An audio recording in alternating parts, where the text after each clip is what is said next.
కాళ్లలో నొప్పి, నరాల వాపు వంటి లక్షణాలతో బాధపడుతున్నారా? వెరికోస్ వెయిన్స్ లో అత్యాధునిక చికిత్స ఏవిస్ వాస్కులర్ సెంటర్.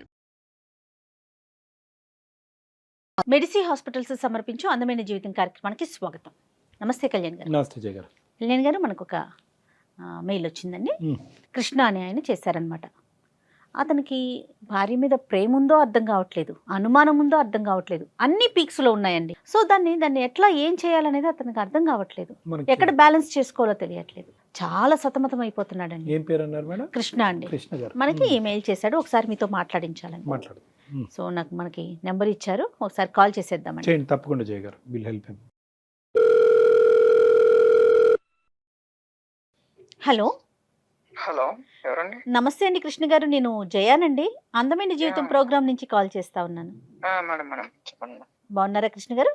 ఏదో ఉన్నాం మేడం, కొన్ని రోజులు ఉంటే తర్వాత ఫోన్ చేయాలంటే నేను ఖచ్చితంగా పిచ్చి హాస్పిటల్లో ఉండాలి. అయ్యయ్యో అయ్యయ్యో, అట్లా ఏం ఉండదండి. జీవితం ఎప్పుడు ఎత్తు పల్లాలు ఉంటానే ఉంటాయి, కష్ట సుఖాలు ఉంటానే ఉంటాయి. మీ గురించి నేను బ్రీఫ్గా చెప్పాను అంతే, చాలా చాలా తక్కువగా మాట చెప్పాను కళ్యాణ్ గారికి. డాక్టర్ కళ్యాణ్ గారు ఉన్నారు స్టూడియోలో, ఒకసారి మాట్లాడతారా? ఇవ్వండి మేడం. నమస్తే కృష్ణ. నమస్తే సార్. చిన్నపిల్లడు పెద్దోడు ఎంత నీ వయసు? నా వయసు 28 సంవత్సరాలు సార్. 28 years. చిన్న చెప్పినాను, ఏంటి సమస్య? నేను ఒక అమ్మాయిని లవ్ చేసి పెళ్లి చేసుకున్నాను సార్. 1 year పాటు రిలేషన్షిప్ లో ఉన్నాము. ఆ తర్వాత పెళ్లి అయ్యి కూడా నాకు 1.5 year అయింది. 1.5 year. వేరే ఏ గొడవలు లేవు సార్. పెళ్లి రోజు గాని, బర్త్డే గాని, పండగలు గాని, లేదా సండేస్ టైమ్స్ లో గానీ, ఇలాంటి టైమ్స్ లో బయట వెళ్తున్నా అని చెప్పి వెళ్ళిపోతుంది సార్. ఎక్కడికి వెళ్తున్నా, ఎవరితో వెళ్తున్నా తెలియదు సార్. అన్ఎక్స్పెక్టెడ్. ఒక్కతే సార్. నేను డ్రాప్ చేస్తా అంటూ లేదంట సార్, గుడికి వెళ్తానంటది. కానీ గుడికి వెళ్ళి వచ్చేటప్పుడు కనీసం కొబ్బరికాయో, ప్రసాదమో, పువ్వు, పండు, లేదా కనీసం బొట్టు కూడా ఉండదు సార్. లేదా ఫ్రెండ్ వాళ్ళ ఇంటికి వెళ్తాను అంటది. తనకున్నదే 2 ఫ్రెండ్స్. ఆ 2 ఫ్రెండ్స్ లో ఇద్దరికి కాల్ చేసిన అన్నయ్య మా ఇంటికి రాలేదు, అన్నయ్య మా ఇంటికి రాలేదు. సరే, తిరిగి వచ్చిన తర్వాత ఎలా ఉంటుంది ఆవిడ? అంటే మామూలు మంచి మూడ్ లోనే ఉంటుందా? నేచురల్ గా ఇంటి పనులు అవన్నీ చేసుకుని కొద్దిగా ఏమైనా మామూలుగానే ఉంటుంది సార్. కానీ నేను అడిగి ఆ ఒక్క మాట అడిగితే మాట దాటేస్తుంది సార్, ఏదో ఒక మాట మాట్లాడేస్తుంది. మరి మీరు ఎప్పుడు టైట్ చేయలేదా? అంటే అడిగే పరిస్థితి? స్ట్రిక్ట్ గా కూడా అడిగాను, బట్ ఎప్పుడు కూడా సరే ఒక్కసారి కూడా నాకు ఆన్సర్ ఇవ్వలేదు. నేను అడిగిన క్వశ్చన్ కి అయితే ఆన్సర్ ఇవ్వలేదు, అంటే ఏదో ఒకటి మాట్లాడేది. 1 year పాటు లవ్ చేస్తున్నటువంటి క్రమంలో ఇటువంటి పరిస్థితి ఎప్పుడన్నా మీకు ఎదురైందా? లవ్ చేస్తున్నప్పుడు అంటే నేను తన 24/7 నా దగ్గర ఉండదు కదా సార్. ఆ టైంలో నేను నా స్వార్థం ఏంటో తెలుసా మేడం? అదే ఒక ఫ్యామిలీ నుంచి వచ్చిన అమ్మాయి అంటే వాళ్ళ నాన్నకి, వాళ్ళ అమ్మకి, వాళ్ళ అన్న తమ్ముళ్ళకి ప్రేమ పంచాలి. అదే ఒక అనాథ అయితే తన ప్రేమంతా నాకే వస్తుంది కదా మేడం. అంతటి స్వార్థపరుని మేడం నేను. చాలా అంటే చాలా 3 jobs మారాను ఇప్పటికి. అంటే ఏంటన్న జాబ్స్ మారడానికి ఏంటి? స్ట్రెస్ వల్ల, లేదంటే ఊర్లు స్ట్రెస్ వల్ల సార్. స్ట్రెస్ వల్ల. అంటే అకేషన్ వచ్చినప్పుడు మీరు ఫీల్ అవుతున్నారు, తను ఫీల్ అవుతున్నారు, మీరు అడిగితే అంతే అక్కడతో కట్ ఆఫ్ చేసి మీ ఇద్దరు ప్రయాణం మళ్ళీ సాఫీగా ముందుకెళ్ళిపోతుంది. కాబట్టి ఎప్పుడు కూడా ఈ ఇష్యూ ఒక సీరియస్ మ్యాటర్ మీ ఇద్దరి మధ్యన అవ్వలేదేమో అని అనిపిస్తుంది. మీ లోపల మీరే కుంగిపోతున్నారు. అవును సార్, తను నేను గట్టిగా అడగలేను. పోనీ మీ సైడ్ ఎవరున్నారు నాన్న? అంటే ఆ అమ్మాయి సైడ్ తను అనాథ కాబట్టి ప్రేమంతా నాకే ఉన్నారు సార్. అమ్మ నాన్న ఉన్నారు, బట్ వాళ్ళకి చెప్తే ఎక్కడ నా వాళ్ళు ఏమనుకుంటున్నారు అంటే అరే వీళ్ళు సంతోషంగా హ్యాపీగా ఉన్నారు అని అనుకుంటున్నారు. సో వాళ్ళ ఆ భ్రమణాలనే బతకనివ్వండి అనేసి నేను వాళ్ళకి ఏం చెప్పట్లేదు. వాళ్ళకి చెప్పి వాళ్ళు నా వాళ్ళు ఎందుకు బాధపడ్డాం. ఎప్పుడన్నా ఫాలో అయ్యారు నాన్న తన్ని? ఎక్కడైనా ట్రాక్ చేశారా? ఫాలో అవ్వలేదు కానీ సార్, ఎప్పుడన్నా టెంపుల్ కి వెళ్తా అన్నప్పుడు, నాకు ఏదైనా పని పడి వెళ్ళినప్పుడు అక్కడ టెంపుల్లో ఉండదు సార్. ఈ డౌట్ ఏంటి నాన్న? అంటే ఇప్పుడు మీరు చేయడానికి మీ లోపల ఉన్న ఇన్నర్ కాన్షియస్ మీకు ఏమని చెప్తున్నారు? నా ప్రాబ్లం ఏంటంటే, ఒకటి నాతో ఏదైనా అన్కంఫర్టబుల్ ఫీల్ ఉండాలి. ఓకే. లేదు 2 తను ఎవరితో అన్నా ఇల్లీగల్ ఉండాలి. ఎవరి వాళ్ళన్నా ఇబ్బంది పడుతూ నాకు చెప్తే నేనేమన్నా ఫీల్ అవుతానేమో అని అయి ఉండాలి. ఈ 3 ఏదని నాకు అర్థం కావట్లేదు. ఎవరన్నా అంటే ఇక్కడ చూడండి, ప్రాబిలిటీ ఈజ్ వెరీ రేర్. అంటే ఎంత రేర్ అంటే కనుక నిజంగా ఒక ఇల్లీగల్ ఒక అక్రమ సోకాల్ సంబంధం పెట్టుకునేటటువంటి ఆడపిల్ల ప్రతిరోజు కలవాలని పరితపిస్తూ ఉంటుంది. ఒకప్పుడు అలా బయటకు వెళ్ళకపోయినా ఇంట్లో ఉన్నప్పుడైనా ఫోన్లో మాట్లాడటం కానీ మెసేజ్లు చేయటం కానీ ఏదో విధంగా ఇంకో మాట్లాడుతూ ఉంటుంది సార్. ఫోన్ లో ఎప్పుడన్నా నేను కాల్ చేసినప్పుడు బిజీ వస్తుంది. సో ఆ టైంలో టైం డ్యూరేషన్ ఉంటుంది కదా, ఆ డ్యూరేషన్ టైం నేను ఎప్పుడైనా ఇంటికి వెళ్ళినప్పుడు చెక్ చేస్తే ఆ డ్యూరేషన్ కాల్ లాగ్సే ఉండవు, డిలీట్ చేస్తాను. నీ వైఫ్ గురించి నువ్వు వన్ ఇయర్ పాటు ప్రేమించినటువంటి ఒక అమ్మాయి గురించి ఎంతవరకు నీ మనస్సాక్షి ఆ అమ్మాయికి వేరే ఏదైనా సంబంధం ఉండుండొచ్చని ఎంతవరకు యాక్సెప్ట్ చేస్తుందని, అది ఉందా? అటువంటి ప్రాబిలిటీ ఉండొచ్చా? అంటే అది చాలా రేర్ సార్. అది రైట్, ఓకే. నేను ఎందుకు ఈ ప్రశ్న అడిగానంటే కృష్ణ, ఎందుకంటే ఈరోజు సుమన్ టీవీ అందమైన జీవితం ద్వారా ఏంటంటే మిమ్మల్ని ఏదో కలిపేటటువంటి ప్రయత్నం చేయాలి, కానీ ఒక కొత్త కథని మీ ఇద్దరి మధ్యన క్రియేట్ చేయకూడదు. ఒక అనుమానం అనేటటువంటి కథ, మీ భర్త నీ మీద అనుమానం పడుతున్నారు, 6 గంటల్లో ఎక్కడికో వెళ్తున్నావు అనేటటువంటి ఆలోచనతో అతను అడగలేక మా చేత అడిగించాడు అని మేము మొదలు పెట్టామనుకోండి, రేపొద్దున మీ ఇద్దరి మధ్యన వేరే భారతం అనేది మొదలవుద్ది. ఒకప్పుడు ఆ అమ్మాయి ధిక్కరిస్తే కనుక, ఏ సమాధానం చెప్పకుండా ఫోన్ పెట్టేస్తే కనుక నెక్స్ట్ ఏంటి అనేటటువంటి దానికి నువ్వు మెంటల్గా ప్రిపేర్ అయ్యి ఉన్నావా?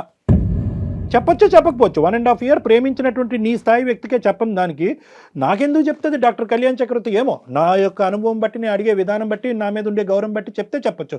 చెప్పకపోయినా కూడా ఆ కథను అలా పక్కన పెట్టేసి రెస్ట్ ఆఫ్ యువర్ లవ్ స్టోరీని కంటిన్యూ చేసేదానికి అవకాశం ఉందా?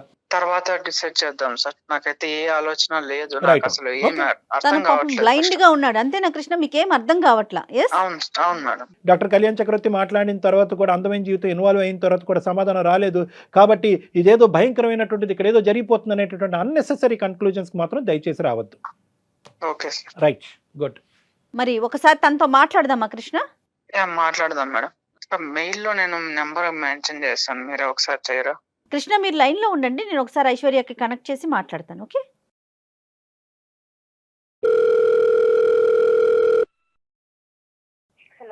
హలో ఐశ్వర్య గారు, నమస్తే అండి. నమస్తే అండి. ఎవరు? నేను జయానండి, అందమైన జీవితం ప్రోగ్రామ్ నుంచి మాట్లాడుతా ఉన్నాను. ఓకే, చెప్పండి మేడం. మీ హస్బెండ్ కృష్ణ గారు లైన్ లో ఉన్నారు, ఒక్కసారి ఆయనతో మాట్లాడండి, దెన్ మళ్ళీ నెక్స్ట్ నేను మాట్లాడతాను. హలో కృష్ణ, మేడం మీ వైఫ్ ఉన్నారండి, ఒకసారి తనకి మాట్లాడండి. హలో. హలో ఐశ్వర్య చెప్పండి. కళ్యాణ్ చక్రవర్తి గారు, జయ మేడం ఉన్నారు. ఏమైందండి? మీరు ఎక్కడున్నారు? ఏమైందో నీకు తెలీదా? 1.5 year గా నేను అడిగి అడిగి అడిగి అడిగి వ్యక్తి పుట్టిపోయింది నాకే. అందుకే కనీసం సార్ వాళ్ళ దగ్గరికన్నా వస్తా, నా సమాధానం వస్తుందని చెప్పి నేను ఇక్కడికి వచ్చా. అసలు మన మధ్య సమస్య ఏముందండి పరిష్కరించుకోవడానికి? అసలు నేను ఏమన్నా ఇది తప్పు చేస్తున్నాను, మీకు ఏమన్నా అనుమానం ఉందా? అందరూ మంచిగా రైట్ చేస్తున్నావు. నేను అడిగిన దానికి సమాధానం ఇవ్వాలి కదా. నీకున్నది ఇద్దరు ఫ్రెండ్స్, వాళ్ళిద్దరిని అడిగితే నా ఇంటికి రాలేదన్నయ్య అంటున్నారు. నేను మీకు నిజమే చెప్పి వెళ్ళానండి, టెంపుల్ కి చూడండి సార్, ఇప్పుడు కూడా చూడండి. అమ్మా ఐశ్వర్య, నమస్తే అమ్మా. నేను డాక్టర్ కళ్యాణ్ చక్రవర్తి అమ్మా, సుమన్ టీవీ అందమైన జీవితం నుంచి మాట్లాడుతున్నాను. నమస్తే సార్. సారీ అమ్మ, నీకు సర్ప్రైజ్ చేసాం మేము. నీకు ఏది ముందుగా ఏ కబురు చెప్పకుండా ఫోన్ చేసాము, కానీ మీ భర్త గారు ఉండేటటువంటి సందిగ్ధ పరిస్థితిలో మాకు నీకు డైరెక్ట్గా కాల్ చేయడం తప్ప ఇంకో దారి దొరక్క అలా చేసామమ్మా. ఇక్కడ అమ్మ తప్పు చేసావని మేము ఎవరు అనలేదమ్మా. ఒక అకేషన్ వచ్చినప్పుడు, ప్రత్యేకంగా ప్రతిరోజు కాదు, ఒక అకేషన్ వచ్చినప్పుడు, అది మ్యారేజ్ అవనివ్వండి, లేదంటే ఏదైనా ఒక ఫంక్షన్ అవనివ్వండి, లేదంటే ఒక ఫెస్టివల్ అవనివ్వండి, ఆ టైంలో నువ్వు ఒక 2 to 3 hours పాటు అతనికి చెప్పే డిసప్పియర్ అవుతున్నావు అంటే, అది కూడా చెప్తున్నాడు, చెప్పే డిసప్పియర్ అవుతున్నావు, కానీ ఎక్కడికి అనేది మాత్రం చెప్పట్లేదు. ఎక్కడికి అని చెప్పేటటువంటి దానికి సంబంధించినటువంటి ఆధారాలు కనిపించట్లేదు. మరి ఇంత సీక్రెట్గా ఉండేటటువంటి ఈ వ్యక్తి ఎవరి దగ్గరికి తిని వెళ్తుంది? ఆమె అతను అనేటటువంటి ప్రస్తావన అతని దగ్గర లేదు, అతనికి నీ మీద అనుమానం కూడా లేదు. అది నేను ముందే క్లారిఫై తెచ్చుకున్నాను. చాలా అంటే చాలా మంచివాడు, మంచివాడే. సమస్య అదేనమ్మా. కాదు డాక్టర్ గారు, అంత చెప్పకూడని ప్రదేశానికి ఏమి వెళ్ళవు కదా నువ్వు, అంత సీక్రెసీ మెయింటైన్ చేయాల్సిన అవసరం ఏంటి? తను 1 year గా నన్ను చూసి నన్ను ఇష్టపడే కదా మేడం పెళ్లి చేసుకున్నాడు. అవును, ఏది ఉన్నా గానీ తనకు ప్రతిదీ చెప్తూనే ఉంటాను.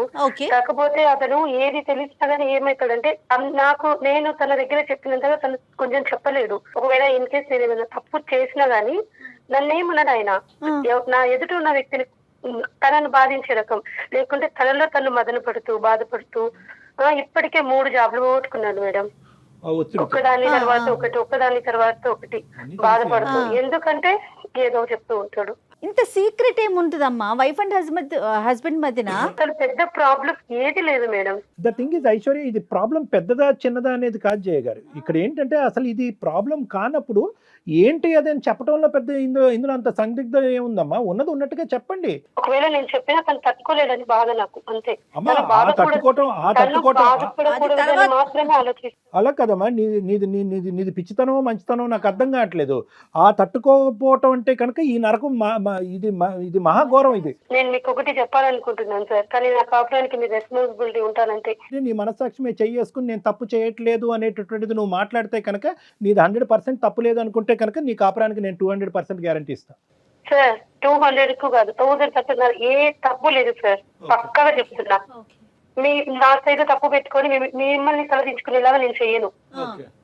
ఖచ్చితంగా నేను చెప్తాను, నిజం మాత్రమే చెప్తాను. నా సైడ్ ఎంత మీరు వెతికినా ఇంత తప్పు దొరకదు. కాన్ఫిడెంట్ గా చెప్తున్నాను. తను మిస్అండర్స్టాండింగ్ చేసుకోకుండా మాట్లాడే బాధ్యత డాక్టర్ గారు తీసుకుంటారు. అది తీసుకుంటే చాలు. తను ఏం చెప్పినా ఓవర్ గా రియాక్ట్ అవుతారు, అది నేను భరించలేను. అది బాధపడడం కూడా నాకు ఇష్టం లేదు. ఏంటంటే తనను ఒక చిన్న పిల్లలాగా చూసుకుంటాను నేను. కానీ మరి సమస్య ఇక్కడ దాకా వచ్చింది కదా తల్లి, రివీల్ చేయక తప్పదు. ఇంకా అందుకే మేడం నేను చెప్పాలని నిర్ణయం తీసుకున్నాను. చెప్తాను, ఖచ్చితంగా మీ దగ్గర చెప్తాను, ఒప్పుకుంటాను. ఏం చేసింది ప్రతిదీ చెప్తాను. కానీ తను ఒప్పుకోవాలి, ఎందుకంటే తను బాధపడకూడదు. ఇప్పుడు చెప్పేసాను. తను అర్థం చేసుకునేటటువంటి విధంగా మేము ఆ ప్రాసెస్ ని ఫెసిలిటేట్ చేస్తామని చెప్తున్నాం అమ్మా. అతను రియాక్ట్ అవ్వకూడదు, అతను మాట్లాడకూడదు, అతను చెవులు మూసుకోవాలంటే కనుక అసలు ఏంటో అదేం లేదు సార్. తను ఒక మంచి మనసు ఒప్పుకుంటే చాలు నాకు. ఓకే సరే, ఎందుకంటే తప్పు ఉంటే నేను ఇంతగా మాట్లాడలేను కదా. నా సైడ్ తప్పు ఉంటే నేను మాట్లాడలేను సార్. అదే అమ్మా, ఇప్పుడు నువ్వు చెప్పమ్మా, నువ్వు విషయం చెప్పమ్మా. సార్ నేను మా ఆయన దగ్గర ఒక చిన్న విషయం దాచిపెట్టినాను. అది ఒక్కటే నేను చేసిన తప్పు, తప్పితే ఇంకేది లేదు. నేను ఒక నెంబర్ కు కాల్ చేస్తాను, మీరు మాట్లాడండి, మొత్తం మీకే తెలుస్తుంది. కాదు మా నెంబర్ కి కాల్ చేయటం ఏంటి? నువ్వు చెప్పు, అసలు ఏం జరిగిందో నువ్వు చెప్పట్లేదు. అటు ఆయనకి దాచావు, ఇటు డాక్టర్ గారు అడుగుతుంటే దాస్తున్నావు. దాయడం లేదు, దాసేదాన్ని అయితే నెంబర్ కి కాల్ చేస్తానని నేను అనను మేడం. ఒక నెంబర్ కు కాల్ చేస్తే డాక్టర్ గారు ఖచ్చితంగా మీకు అన్ని విషయాలు తెలుస్తాయి. ఎవరు మళ్ళీ ఏంటమ్మా ఈ సస్పెన్స్ థ్రిల్లర్ తట్టుకోలేకపోతున్నావు? అక్కడో సస్పెన్స్, ఇక్కడో సస్పెన్స్, ఇప్పుడు మళ్ళీ ఇంకో ఫోన్ కాల్ అంటున్నావు. సరే, నీ సమస్య మీ ఇద్దరి మధ్యన సమస్యకి పరిష్కారం ఉంటే కనుక మరి ఆ సస్పెన్స్ కూడా మేము చూడటానికి రెడీగానే ఉన్నాం. కలుపమ్మా. కాన్ఫరెన్స్ లోకి తీసుకుంటావా? తీసుకోండి. ఇప్పుడు తన కాపురానికి మీరు బాధ్యత అన్నారు. సో తప్పు జరగనంత వరకు ఓకే మీరు చూసుకుంటామన్నా, మళ్ళీ ఇంకొక కాల్ ఏంటో అర్థం కాలేదు మరి. హలో సార్, చూసారా? నా అనుమానమే నిజమైంది, ఎవరో ఉన్నారు.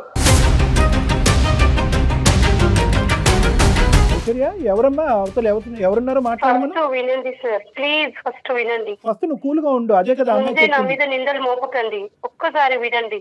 సార్ నమస్కారం సార్, నా పేరు కల్పన, నేను ఒక ట్రాన్స్జెండర్ ని.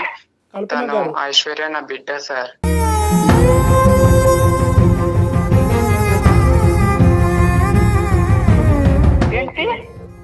ఐశ్వర్య నా బిడ్డ సార్. అవును సార్. అసలు అర్థం కావట్లేదండి, కొంచెం క్లియర్ గా చెప్పండి సార్. యాక్చువల్లీ నేను ఒక ట్రాన్స్జెండర్ ని, నేను భిక్షాటనకి వెళ్తుండే రోజు. తను ఐశ్వర్య ఒక బస్ స్టాప్ లో దొరికింది నాకు. 2 years ఉంది తనకి. అయితే నేను తనని ఆ రోజు నేను తీసుకెళ్లి నా దగ్గర పెట్టుకుని 1 నెల రోజులు నేను చూశాను. తన వాళ్ళు ఎవరైనా వస్తారేమో దోలాడుకుంటూ వాళ్ళకి ఇచ్చేద్దాం అనేసి. నెల రోజులు చూసినా కూడా ఎవరు రాలేదు. సో రాకపోవడంతో నేను తనని పెంచుకున్నాను.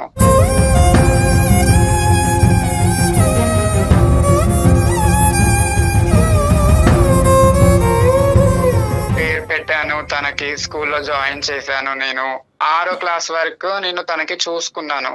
దాని తర్వాత ఒక రోజు నేను వెళ్ళాను తనని స్కూల్ దగ్గరికి. వెళ్తే తను ఎవరు అని తన ఫ్రెండ్స్ అడిగారు, ఐశ్వర్య ఫ్రెండ్స్.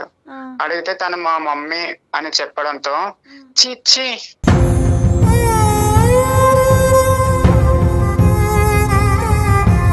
ఏంటి తను మీ మమ్మీయా? తను ఒక ట్రాన్స్జెండర్. ఛీ, మీ మమ్మీ అంటావేంటి నువ్వు? తినతో ఫ్రెండ్షిప్ చెయ్యొద్దు మనం, వాళ్ళ అమ్మ ఒక ట్రాన్స్జెండర్ అని చెప్పేసి నా బిడ్డని దూరం పెడుతున్నారు.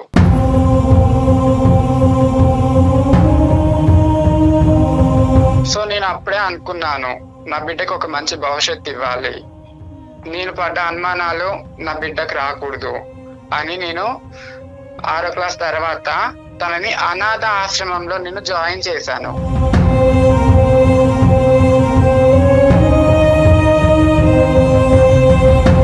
ప్రతి ఒక్క ఫీజు, తనకు కావాల్సిన బుక్స్ అన్ని ప్రతి ఒక్కటి నేను చూసుకున్నాను.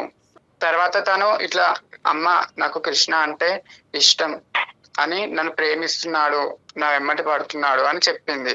సరేలే నాన్న అని చెప్పి నేను మా ఐశ్వర్యకి తెలియకుండా కృష్ణని నేను ఎంక్వైరీ చేశాను. నా ద్వారా 1 సంవత్సరం ఎంక్వైరీ చేశా కృష్ణని. చేస్తే మంచి పిల్లోడు, మంచోడు, జాబ్ ఉంది, పర్లేదు, నా బిడ్డ హ్యాపీగా ఉంటుంది అని అప్పుడు నేను ఓకే చేశాను. ఓకే చెప్పాను నేను తనకి, సరే నాన్న చేసుకో, నువ్వు హ్యాపీగా ఉండు అని చెప్పి పెళ్లి చేశాను. తన పెళ్లి అప్పుడు కూడా నేను ఎక్కడో గుంపులో ఉండి నేను చూశాను.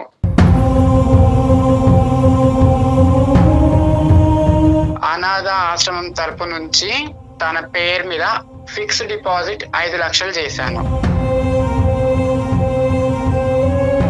కాదమ్మా, ఇప్పుడు ఇది ఓకే, ఇంతవరకు మీరు చేసినటువంటి ఒక వెనక నుండి ఓకే, ఒక తల్లి కూడా చేయనటువంటి త్యాగం ఒక పెద్ద మనసుతో మీరు చేశారు, దానికి మేమందరం కూడా హ్యాట్స్ ఆఫ్. కానీ ఇది పెళ్లి చేసుకునేటటువంటి భర్తకి దాచిపెట్టవలసినటువంటి అవసరం ఏముందమ్మా? ఇప్పుడు మంచి అబ్బాయి అన్నారు, అర్థం చేసుకునేటటువంటి మనసు ఉంది. ఈ అమ్మాయి చిన్నపిల్ల, తెలియనటువంటి మనస్తత్వం. ఒక పెళ్లి అనేటటువంటిది కంప్లీట్గా ఒక ట్రాన్స్పరెంట్ ప్లాట్ఫామ్ మీద ఉండాలా, ఉండకూడదా?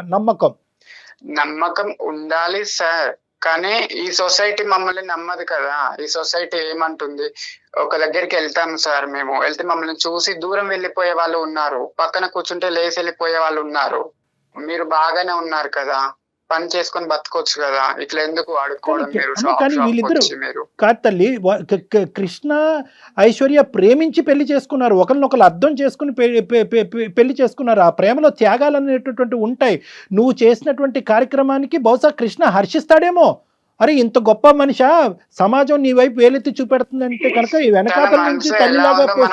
నాకు తెలియదు కదా సార్, నా వల్ల నా అల్లుడు బిడ్డ దూరం కావద్దు, నా వల్ల ఇది నా బిడ్డ ఒంటరిది కావద్దు, మాది ఎట్లాగో ఒంటరి జీవితం. బట్ హౌ లాంగ్ అమ్మా? కాదు కల్పన గారు, ఎన్ని సంవత్సరాలు దాచిపెడతారు?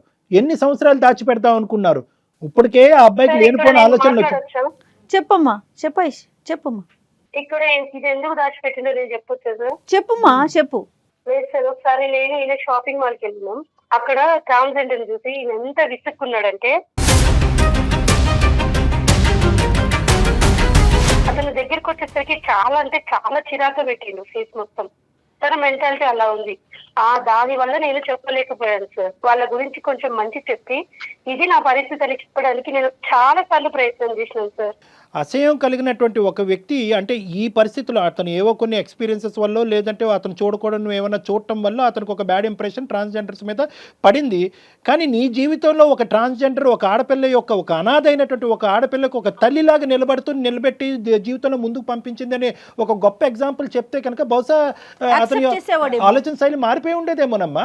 ట్రాన్స్జెండర్స్ మీద ఒక మంచి అభిప్రాయం వచ్చి ఉండేదేమో, వాళ్ళలో కూడా ఒక దయాగుణం, ఒక త్యాగగుణం ఉందనేటటువంటి ఆలోచనకు వచ్చి ఉండేవాడేమో. నిజమే సార్, అందుకే నేను వాళ్ళలో ఉన్న మంచితనం చెప్పడానికి కూడా నేను చాలా సార్లు ప్రయత్నం చేశాను. కనీసం వాళ్ళు ఊసే ఎత్తనియడు సార్ ఇంట్లో. ఇప్పుడు మనకి ప్రధానంగా కావాల్సింది కృష్ణ యొక్క రియాక్షన్ కావాలి నాకు ఇక్కడ. కృష్ణ, నీ రియాక్షన్ ఏంటి? ఇప్పుడు ఆవిడ ఒక ఫోన్ కాల్ కలిపింది, ఆ ఫోన్ కాల్లో ఒక మగగంతుకు లాంటిది వినిపించేటప్పటికి, అదిగో మేడం ఒక అబ్బాయి మాట్లాడుతున్నాడు బ్యాక్గ్రౌండ్ చూసారా, నేను అనుకున్నది నిజమైందని అన్నారు. కానీ అది నిజం కాదు. మీరు మాట్లాడుతుంది ఆ అమ్మాయి తల్లికి మించినటువంటి ఒక తల్లితో మీరు మాట్లాడుతున్నారు. ఇప్పుడు మీ అభిప్రాయం ఏంటో నాకు చెప్పండి. అవును సార్, నాకు వాళ్ళంతా చిన్నప్పటి నుంచి ఒక భయం సార్. వాళ్ళు వచ్చి ఆ స్లాబ్స్ కొడుతుంటే నాకు అట్లా షివరింగ్ అయిపోయేది. తను నాతో ఉండాలనుకుంటే వాళ్ళ అమ్మను వదిలేయమని చెప్పండి, లేదు వాళ్ళ అమ్మ కావాలనుకుంటే నన్ను వదిలేసి వెళ్ళిపోమని చెప్పండి సార్. కాదండి, దానికి కారణం ఏంటి? ఒకటి కృష్ణ, ఇక్కడ ఏంటంటే దేనికైనా ఒక బలమైనటువంటి కారణం ఉండాలి. మీ పర్సనల్గా మీరు ఒక ఎల్జిబిటీ గ్రూప్ని ఏ విధంగా చూస్తున్నారో does not equate to how Aishwarya looks at an LGBTQ group. ఆ అమ్మాయికి ఒక ప్రాణాన్ని ఇక్కడ నేను ఐశ్వర్య ఏదైనా తప్పు చేస్తుందంటే, కల్పన గారు ఏదైనా ప్రీమెచ్యూర్గా అనాలోచితంగా చేశారు అంటే కనుక మీకు చెప్పకపోవటం అనేటటువంటిది ఒక ప్రధానమైనటువంటి అంశం. అందుగురించి నేను అన్నాను, ఎంతకాలం దాచిపెడదాం అనుకున్నారంటే కనుక ఒక కూతురు అల్లుడి మధ్యన నేను ఒక ఇదిగా అవ్వకూడదమ్మా, ఇంతకాలం నేను ఇంత కష్టపడి పెంచినటువంటి నా కూతురు జీవితాన్ని నాశనం చేసినటువంటి ఒక తల్లిగా నాకు ఒక చరిత్రలో నేను ఉండకూడదు అనే ఆలోచనతో నేను వెనక నుంచే ఇప్పటికీ జీవితాంతం వెనక నుంచే నడపాలి అన్నటువంటి ఆలోచనని, అందులో మంచి ఉంది అనేది 99% మంది సమాజం నమ్మినా కూడా 1% మందిలో నేను ఒకనేమంటానంటే, అమ్మ పెళ్ళి అంటే కనుక నీతిమైనటువంటి పెళ్ళే కదమ్మా, ట్రాన్స్పరెంట్గా ఉండాలి కదా, నమ్మకం అనే బేస్మెంట్ మీద నడిచేది కదా, అన్నీ చెప్పుకుంటే కనుక అబ్బాయిని మనసు మార్చచ్చు కదా అనేటటువంటి ఒక్క అంశంలోనే ఆవిడ వైపు నేను వేలెత్తి చూపెట్టా. కానీ ఈరోజు ఆవిడ చాలా ముఖ్యమైనటువంటి పాత్రలో ఉంది, ఐశ్వర్యకి చాలా ముఖ్యమైనటువంటి పాత్రలో ఉంది. మీ అభిప్రాయం ఐశ్వర్య అభిప్రాయం అవనవసరం లేదు. మీరేం చూసారో నాకు తెలీదు, ఎందుకు వాళ్ళని చేదరించుకుని అసహించుకుంటున్నారో నాకు తెలీదు, ఎందుకు కింద నుంచి పై వరకు మీ శరీరం వణుకుతుందో నాకు తెలీదు. కానీ ఈరోజు ఐశ్వర్యకి ఆ అమ్మాయి ప్రాణం పోసింది, ఆ తల్లి పాత్రలో పోషిస్తూ ప్రాణం పోసింది. లేదంటే ఎవరి చేతుల్లో పడి ఉండేదో ఐశ్వర్య ఈరోజు, ఏమై ఉండేదో. ఈరోజు చదువుకుని ఒక క్వాలిఫికేషన్ వచ్చి నీలాంటి ఒక మంచి వ్యక్తితో పెళ్లి చేసుకుని ఒక ప్రయాణం కొనసాగటానికి ముఖ్య కార్యక్రమాలు భగవంతుడికి మించినటువంటి భగవంతుడు ఎవరన్నా ఉన్నారు అంటే కనుక అది కల్పన గారు. మా అత్తగారు ఒక ట్రాన్స్జెండర్ అంటే మా ఫ్యామిలీ కానివచ్చు, లేదంటే సొసైటీ కావచ్చు, నన్ను వేరేలా చూస్తుంది సార్. సో నేను అది తీసుకోలేను. Let us take another hypothesis. ఇంకో ఒక నిమిషం ఐశ్వర్య, నాకు కృష్ణతో నేను డీల్ చేయాలి, కృష్ణ మీద నాకు కోపం లేదు. కృష్ణ కన్ఫ్యూజన్లో ఉన్నాడు కాబట్టి కన్ఫ్యూజన్ క్లారిటీలోకి తీసుకురావాల్సిన బాధ్యత నా మీద ఉంది. ఎందుకంటే మీ కాపురాన్ని నిలబెడతానని నేను ప్రామిస్ చేసిన తర్వాత నువ్వు కల్పన గారికి ఫోన్ కలపడం జరిగింది. కృష్ణ, ఒకప్పుడు ఈ అమ్మాయిని పెంచి ఈ స్థాయి వరకు తీసుకొచ్చినటువంటి వ్యక్తి కల్పన గారు ఒక ట్రాన్స్జెండర్ అనేటటువంటి అంశం మీరు గాఢంగా ప్రేమించుకుంటున్నటువంటి ఆ సంవత్సరంలోనే బహుశా ఐశ్వర్య వచ్చి నీకు చెప్పుంటే కనుక అప్పుడు ఏమని ఉండేవాడివి? సార్ నా ప్రేమ కాదు సార్, ఇప్పుడు తను మా అత్త అని చెప్పుకొని ఎలా చెప్పుకోగలుగుతాను సార్ నేను? అత్త కాదు ఎవరు కాదు. ఈ అమ్మాయి ఈరోజు ఇది దాచిపెట్టకుండా మీరిద్దరు ప్రేమించుకున్నటువంటి క్రమంలో మన ప్రేమను నువ్వు యాక్సెప్ట్ చేసావు, మన ఇద్దరు ఇంత గాఢంగా ప్రేమించుకుంటున్నావు, మన ఇద్దరు ముందుకెళ్ళి పెళ్లి చేసుకోబోతున్నావు.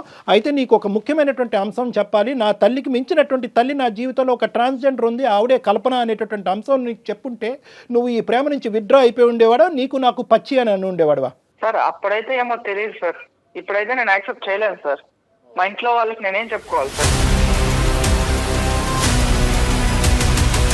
ఒకటి, మీ ఇంట్లో వాళ్ళకి ఏం చెప్పాలి అనే ముందు నీ మనస్సాక్షికి ఏం చెప్తావు అనేటటువంటిది ముఖ్యమైనటువంటి అంశం. మీ ఇంట్లో వాళ్ళకి చెప్పి నువ్వు ఐశ్వర్యాన్ని లవ్ చేయలేదు, గుర్తుపెట్టుకో. నీ మనసుకు నచ్చింది కాబట్టి ప్రేమంతా నాకే ఇవ్వాలి అనేటటువంటి ఆలోచనతో ప్రత్యేకంగా ఒక అనాథాశ్రమంలో ఉండేటటువంటి అమ్మాయిని ప్రేమించుకోవాలనే వెనకాతలు నీకు ఉండేటటువంటి ఒక మంచి ఉద్దేశం ఈరోజు చెడగొట్టాలి అనేటటువంటి ఆలోచనతో ఉండద్దు. ఎందుకంటే నీ మనస్సాక్షిలో ఉన్నది ప్రధానమైనటువంటి అంశం ఎవరంటే కనుక ఐశ్వర్యకి నచ్చినటువంటి అందరి వ్యక్తులు కూడా నువ్వు ప్రేమించాలి, అందరి వ్యక్తులు కూడా నీ మనుషులు అవ్వాలి కాదా? వాళ్ళు ఎవరైతే ఏంటి, ఏ జెండర్ అయితేనేంటి, వాళ్ళు ఏమైనా శాపగ్రస్తురా? ట్రాన్స్జెండర్స్ అంటే శాపగ్రస్తులా? వాళ్ళ కర్మకాలికి అలా మారారా? వాళ్ళకి దిక్కులేక అలా మారారా? వాళ్ళు మనుషులు కాదా? కృష్ణని మీకు తెలుసో లేదో చాలా ఉన్నతమైన స్థానాల్లో ట్రాన్స్జెండర్స్ ఉన్నారండి ప్రజెంట్. ఇక్కడ ముఖ్యంగా గుర్తుపెట్టుకోండి, మీ మనస్సాక్షి ఐశ్వర్యను ఎంత యాక్సెప్ట్ చేస్తుందో కల్పన గారిని కూడా అంతే యాక్సెప్ట్ చేస్తుందా లేదా అనేటటువంటిది ఫస్ట్ జీర్ణించుకోండి. దాని తర్వాత మీ పేరెంట్స్కి ఎలాగ అది డిఫైన్ చేస్తారు, ఈవిడ ఎంత త్యాగం చేసింది, ఎవరు ఈ ప్రపంచంలో వాళ్ళు మేలా ఫీమేలా, జెండర్ ఐడెంటిటీ వల్ల ట్రాన్స్జెండర్స్ అనేటటువంటి అంశం తీసి పక్కన పెడితే అక్కడ కామన్గా కలిసేటటువంటి చొక్క ఏదన్నా ఉందంటే కనుక అది మానవత్వం. సో కాబట్టి ఏంటంటే మానవత్వం అనేటటువంటి అంశాన్ని మీ పేరెంట్స్ తీసుకెళ్తే కనుక మనసున్న మనుషుల్లాగా వాళ్ళు అది కూడా యాక్సెప్ట్ చేస్తారు. ఇక్కడ కావాల్సింది మానవత్వం. ఒక అనాథ పిల్ల ఒక బస్ స్టాండ్లో ఉంటే కనుక అది కూడా ఏంటి, ఇవిడు వెళ్ళి ఎత్తుకుని కాజేయలేదు ఆ పాపని. 4 రోజుల పాటు అదే బస్ స్టాండ్లో పడిగాపులు కాసింది. ఆ ఆడపిల్లని, ఆ 2 సంవత్సరాల ఆడపిల్లని తీసుకుని ఆ అమ్మాయిని పావుగా వాడుకుంటూ భిక్షాటన చేయలేదు. ఆ అమ్మాయిని చదివించింది, స్కూల్కి పంపించింది, బట్టలు ఇచ్చింది, అన్ని సదుపాయాలు ఇచ్చింది. బహుశా ఒక కన్నటువంటి ఒక తల్లిదండ్రుల కంటే ఎక్కువగా చూసుకుని, అయ్యో నా వల్ల ఈ ఆడపిల్ల వైపు సమాజం అంతా ఏలు చూపెడితే కనుక ఇలా చీడపురుగులాగా నా కూతుర్ని చూడకూడదు అనేటటువంటి ఉద్దేశంలో తీసుకెళ్ళి తన కడుపును చంపుకుని, మనసును చంపుకుని వెళ్ళి అనాథాశ్రమంలో జాయిన్ చేసింది. అంటే ఏది, ఒక ప్రేమ, ఒక బాండింగ్ డెవలప్ అయిన తర్వాత అనాథాశ్రమంలో పెట్టడం అనేటటువంటి దాని వెనకాల ఎంత త్యాగం ఉంటుందో ఒక్కసారి అర్థం చేసుకో కృష్ణ. ఈరోజు ఆ అమ్మాయి పడినటువంటి ఆ కల్పన గారు పడినటువంటి ఆ మానసికపరమైనటువంటి క్షోభ ఏది, ఒక ఆడపిల్ల తన దగ్గరికి వచ్చింది, మళ్ళీ సమాజం గురించి నాకు ఆడపిల్ల ఎక్కడ అవమానం ఫీల్ అవుతుందని చెప్పి మళ్ళీ అనాథాశ్రమంకి దారదత్తం చేసింది. ఎంత క్షోభనన్నది, ఎంత బాధ. ఇక్కడ నాకు కావాల్సింది ఏంటంటే మేలా ఫీమేలా ఏది అనేది కాదు, ఒక మానవత్వం అనేటటువంటిది ఇక్కడ గెలిచింది. ఆ మానవత్వాన్ని నువ్వు ప్రేమించాలి. నీ ఐశ్వర్యం నువ్వు ఎంత ప్రేమిస్తున్నావు అదే మానవత్వాన్ని ప్రేమించాలి. మీ పేరెంట్స్కి ఏం చెప్తావు అనేది సెకండరీ, టెరిషరీ, క్వాడ్రపుల్, అది ఇప్పుడు మనం ఆలోచించద్దు. నువ్వు యాక్సెప్ట్ చేస్తున్నావా లేదా, మానవత్వాన్ని నువ్వు యాక్సెప్ట్ చేస్తున్నావా లేదా? అంతటితో వదిలేదండి. కట్న కానుకలు ఇచ్చి పెళ్లి చేసి పంపించింది. ఎవరు చేస్తారు నాన్న, ఎవరు చేస్తారు? మీ పెళ్ళికి వచ్చి కూడా దగ్గరకు వస్తే కనుక ఈవిడ్ని మళ్ళీ ఎలా ట్రీట్ చేస్తారు, ఒక చీడ పురుగులాగా ఈ సమాజం ట్రీట్ చేస్తుంది అనేటటువంటి ఉద్దేశంతో చెట్ట చివరి కుర్చీలో కూర్చొని అక్కడి నుంచి సుఖీభవ అనుకుంటూ దీవించినటువంటి మహాపతివ్రత ఆవిడ. ఏం మాట్లాడతారు ఆవిడ గురించి? మనం మాట్లాడటానికి సరిపోతామా? జెండర్ కాదండి చూడాల్సింది కృష్ణ, డాక్టర్ గారు చెప్పినట్టు మానవత్వం చూడండి, కొంచెం కళ్ళు తెరవండి. Okay ma'am. ఓకే కాదు నాన్న, నీలో ఇంకేం సెకండరీ థాట్ అనేది ఉండకూడదు. నువ్వు యాక్సెప్ట్ చేయాలి. ఐశ్వర్యాన్ని ఎలా అయితే యాక్సెప్ట్ చేస్తున్నావో అంత గొప్పగా ఆలోచించేటటువంటి ఆ మనిషిని కూడా యాక్సెప్ట్ చేయాలి. వీళ్ళు దాగుడు మూతలుగా వెళ్ళి కలుసుకోవటం అనేటటువంటిది ఇంకా ఆపేసి ఆవిడ కూడా మీతో పాటు కలిసి ప్రయాణం చేసేటటువంటి విధంగా ఒక వాతావరణాన్ని తీసుకురండి త్వరలో. నాకు ఏం చెప్పాలో అర్థం కావట్లేదు సార్, మీరు ఇలా చెప్తున్నారు. నాకు ఆలోచించుకోవడానికి టైం కావాలి సార్. ఓకే కృష్ణ, ఆలోచించుకోవటానికి టైం తీసుకో. కల్పన గారు మీరేమంటారమ్మా?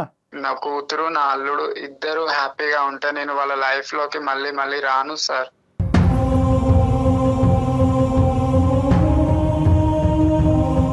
నేను ఎక్కడికన్నా దూరంగా వెళ్ళిపోతాను.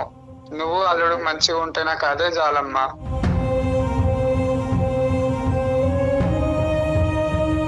కల్పన గారు మీరు అలా మాట్లాడకండి.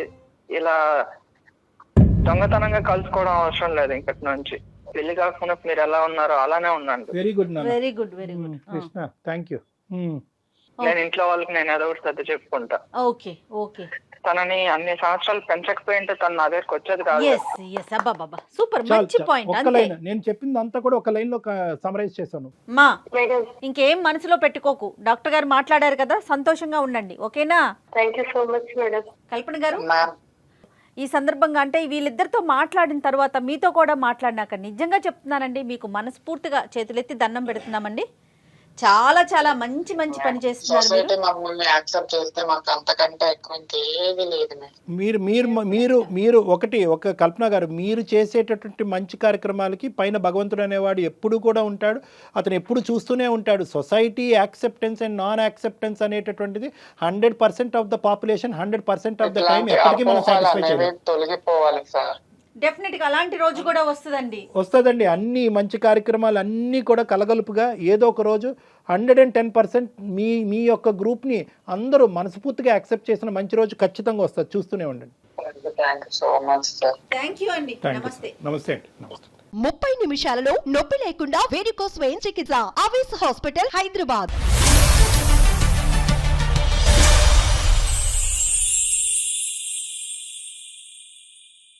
సుమన్ టీవీలో మీ పర్సనల్ అండ్ బిజినెస్ ప్రమోషన్స్ కోసం కింది నెంబర్కి కాంటాక్ట్ చేయండి.